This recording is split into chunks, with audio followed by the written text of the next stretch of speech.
大家好，我是小玲，好久没有做面食了。今天我们来做红糖松糕，无需太多复杂的步骤，筷子搅一搅就出锅， Q 弹有嚼劲。首先我们准备150克的红糖，30克的白糖，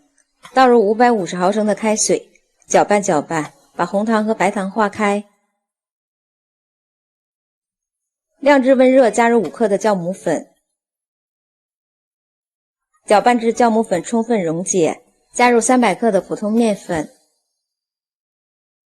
，200克的木薯淀粉，搅拌均匀，搅拌至没有面粉颗粒，呈细腻顺滑的面糊，再过滤一下，过滤出面糊里面的面疙瘩。完成之后密封醒发2倍大。